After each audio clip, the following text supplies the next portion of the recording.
Donald Trump अरब यात्रा पे निकले हैं और उन्होंने पूरे अरब वर्ल्ड को इस वक्त इतना लूटा है कि दुनिया की हिस्ट्री में किसी प्रेसिडेंट ने इतना किसी भी एरिया को नहीं लूटा होगा। बड़ी बड़ी जंगें हुई, बड़ी बड़ी वार्स हुई, world war two, world war three. अगर आप उसका कुल लागत और कुल मजमुआ देखें, अगर उसमें नुकसान का, तो वो इन चंद हफ्तों से कम होगा। अब आप इसे भीख कहें, भत्ता कहें, रिश्वत कहें या कोई भी नाम दे दें, लेकिन डोनाल्ड ट्रंप ने जिस लेवल का पूरे अरब वर्ल्ड को लूटा है, वो तारीख में किसी मकाम पे, किसी जगह पे ऐसा जिक्र में नहीं आया। यहां पे एक पंजाबी कहावत है, वो मुझे याद आ रही है, वो मैं आपके साथ जरूर शेयर करूंगा कि अन्ना वंडे शरीनियां अपने अपने आनो। जहां पाकिस्तान इस वक्त IMF से $1 बिलियन लेने के लिए तरले मिन्नतें जो वो कहते हैं करने को तैयार खड़ा होता है, यही सऊदी अरब पाकिस्तान का प्राइम मिनिस्टर जाता है तो उससे कभी मिलने को नहीं आता। $1 बिलियन या $2 बिलियन जब कभी लेना होता है तो उधार लेने के लिए उनके इतने तरले करने पड़ते हैं कि आपकी सोच है। लास्ट टाइम इमरान खान ने उनसे $3 बिलियन सिर्फ बैंक में रखने के लिए लिए थे। जैसे ही उनका फड्डा हुआ MBS के साथ, उसने कहा मेरे पैसे वापस करो। तो ऐसा क्या है डोनाल्ड ट्रंप के पास जो पाकिस्तान के पास नहीं है? एक टाइम था 65 में, 71 में, जिस टाइम सऊदी अरब के ऊपर अटैक हुआ था, उस वक्त वहां पे लड़ने के लिए पाकिस्तानी फौज गई। सऊदी अरब का पूरा डिफेंस सिस्टम पाकिस्तानी फौज के कंट्रोल में है। जितनी सपोर्ट उसे चाहिए, जहां पे डिफेंस चाहिए होता है, जहां पे कोई इशू होता है, पाकिस्तानी फौज, उसे पता है, बैक एंड पे खड़ी है। यानी कि पाकिस्तान एज ए कंट्री उसकी बैक के ऊपर खड़ा होता है। लेकिन सवाल यहां यह पैदा होता है कि डोनाल्ड ट्रंप आता है, उसके ऊपर पैसों की बरसात हो रही है, उसे रेड कारपेट जो है वो इनॉग्रेशन मिल रही है, और वो प्रोटोकॉल मिल रहा है जो कभी हिस्ट्री में किसी प्रेसिडेंट को नहीं मिलता। ऐसा क्या है डोनाल्ड ट्रंप के पास जो पाकिस्तान के पास नहीं है? अब सब लोग ये कहेंगे कि पाकिस्तान एक भिखारी मुल्क है, उसकी कोई इज्जत नहीं है।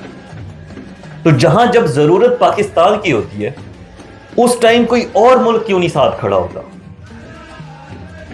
उस टाइम पाकिस्तान भिखारी नहीं होता। पाकिस्तान तो पिछले 70 साल से भिखारी है। तो आज ऐसा फर्क क्यों हो रहा है जो पाकिस्तान के साथ हो रहा है, किसी और प्रेसिडेंट के साथ नहीं हो रहा? एक चीज तो ये आपके साथ मैं डिस्कस करूंगा। दूसरा, डोनाल्ड ट्रंप ने पूरे अरब वर्ल्ड से कितनी भीख इकट्ठी की है। घूस कह सकते हैं उसे, भत्ता कह सकते हैं उसे, कोई भी नाम दे दें, लेकिन है ये इन्हीं 3 नामों में से कोई एक नाम। चूज आपने खुद करना है, आपकी मर्जी है, जो मर्जी चूज करें, लेकिन टर्म यही इस्तेमाल होगी। ये आपके साथ मैं डिस्कस करूंगा। लेकिन पाकिस्तान के लिए, पूरे अरब वर्ल्ड के लिए, जहां पे डोनाल्ड ट्रंप के ऊपर बिलियंस ऑफ डॉलर्स की जो है वो बरसात हो रही है, वहां हमारा एक इस्लामी मुल्क है फलस्तीन, वहां के बच्चे भूख से मर रहे हैं, वहां पे लोगों के पास मेडिसिन नहीं है, वहां पे लोगों के हॉस्पिटल्स के ऊपर जो है वो इसराइल बॉम्बिंग कर रहा है। मेरा सवाल इन तमाम मुल्कों के बड़े बड़े लीडर्स से है, जितने भी हुक्मरान हैं उनसे है, पाकिस्तान की हुकूमत से है। क्या हमारे मुसलमान भाई एक वक्त का खाना भी डिजर्व नहीं करते? क्या वो मेडिसिन भी डिजर्व नहीं करते? चले जंग में आप जाके लड़ नहीं सकते, कोई मसला नहीं है, लेकिन क्या आप कंडेम भी नहीं कर सकते?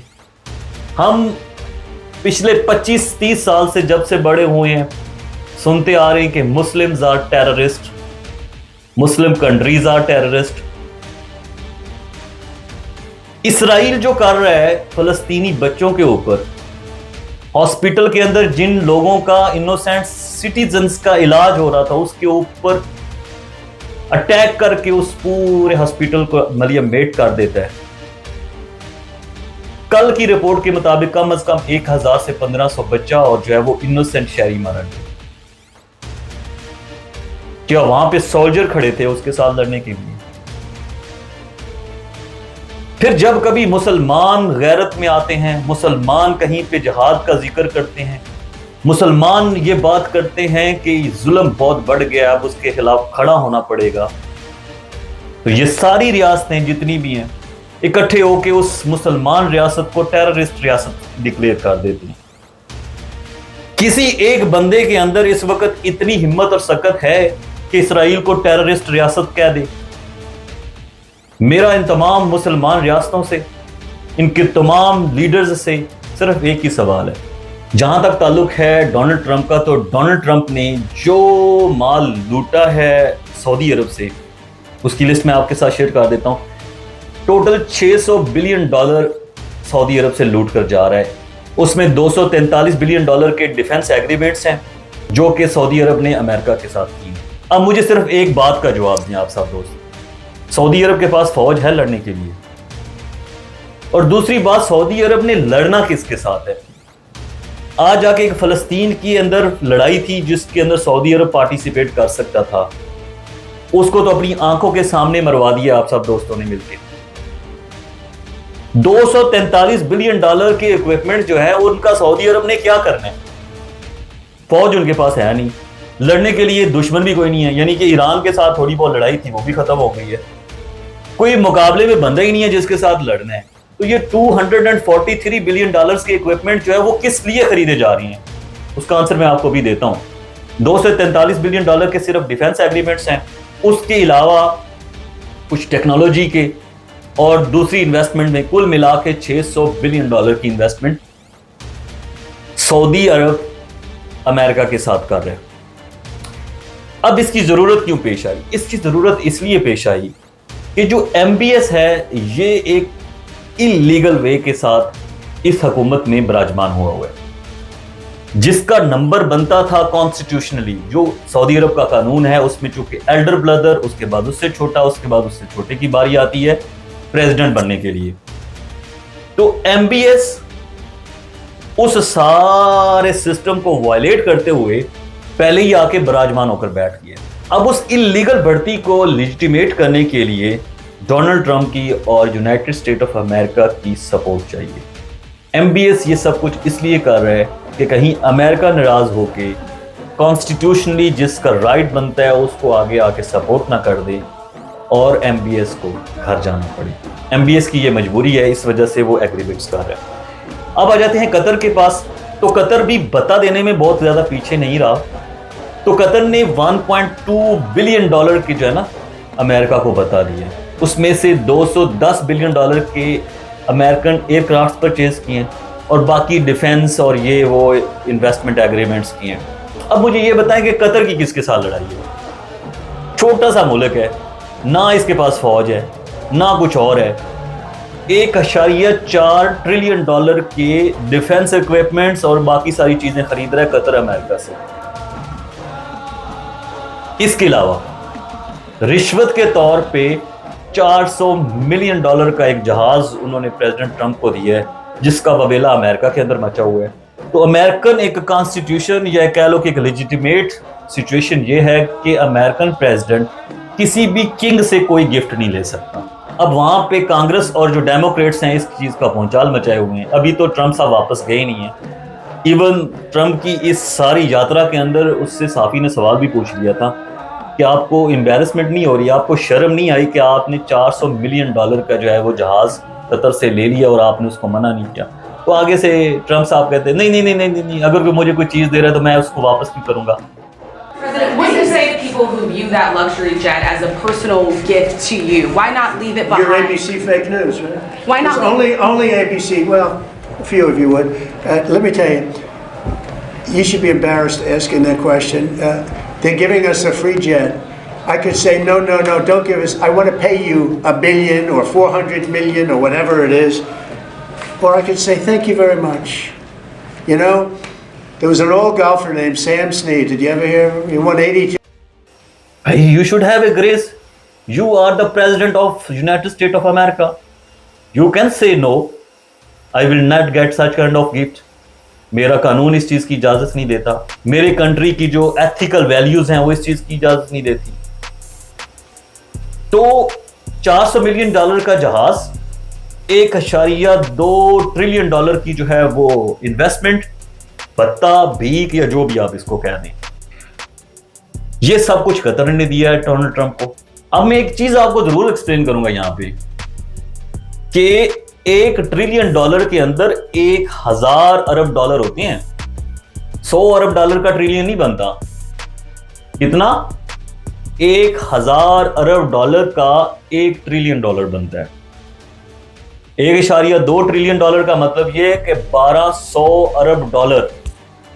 पाकिस्तानियों आपके तो होश ही उड़ गए होंगे ये सोच के भी, मतलब हम लोग 1 अरब डॉलर के लिए पता नहीं कहां कहां तरले कर रहे होते हैं। गोडे गिटो जहां जहां दिल करता है IMF हमसे हाथ लगवाता है और फिर भी कहता है मेरी ये टर्म्स एंड कंडीशंस हैं। अब पीछे पाकिस्तान थोड़ा सा प्रॉपर्टी के अंदर रिलीफ देने वाला था, थोड़ा सा टैक्स रिलैक्सेशन करना चाह रहा था कि इन्वेस्टमेंट थोड़ी सी इंक्रीज हो, थोड़ा सा रिसाइकलिंग हो, थोड़ा सा प्रॉपर्टी भी हिले। नहीं, आप ये काम नहीं कर सकते। अमेरिकन IMF आपको ये बात करने की इजाजत नहीं देता। खैर चलें, जो हमारी किस्मत में, हमारे मुकद्दर में 70 साल से लिखा हुआ था वो चल रहा है। तो 1 बिलियन डॉलर के लिए हम IMF के क्या क्या कर रहे होते हैं आपको भी पता है, मुझे भी पता है। 1200 बिलियन डॉलर पत्ता, घूस, रिश्वत या भीख सिर्फ कतर ने अमेरिकन प्रेसिडेंट डोनाल्ड ट्रंप की झोली में डाली है। अब आ जाते हैं जी UAE, जो कि आजकल बहुत इन है। UAE का जो वेलकमिंग अंदाज था वो तो पूरे सोशल मीडिया के ऊपर आपने देख ही लिया। अपनी जनाब खवातीन उन्होंने खड़ी की हुई थी डोनाल्ड ट्रंप के इस्तकबाल के लिए, वो बालों को यूं फेंक रही थी। डोनाल्ड ट्रंप बुढ़ा जरूर हुआ है मेरे दोस्तों, लेकिन रंगीन मिजाज आदमी है, उसकी पूरी जिंदगी रंगीन मिजाजी के साथ गुजर गई है। UAE के लोगों को पता था कि डोनाल्ड ट्रंप इस बात से जरूर खुश होगा, यानी कि हम वो वेलकम करेंगे जो दुनिया में किसी ने नहीं किया होगा। शर्म नहीं आई तुम लोगों को? उधर फलस्तीन में देखो तो सही लोगों के साथ हो क्या रहा है।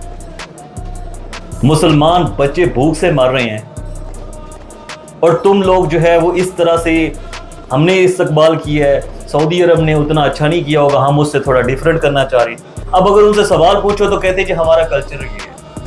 यू आर इस्लामिक कंट्री, तुम्हारा पर्सनल कल्चर कैसे हो सकता है? आपका कल्चर इस्लामिक कल्चर है ना, इस्लामी रियासत भी है, तो कहां से जहेज में उठा के ये वाला कल्चर लेकर आएंगे? खैर छोड़े इस बात को। तो हम बात कर रहे थे UAE की, जो Donald Trump president of America को दी गई सौगात है उसके हवाले से। UAE ने कहा सऊदी अरब क्या चीज है, कतर क्या चीज है, हम आपको उससे ज्यादा बता देंगे।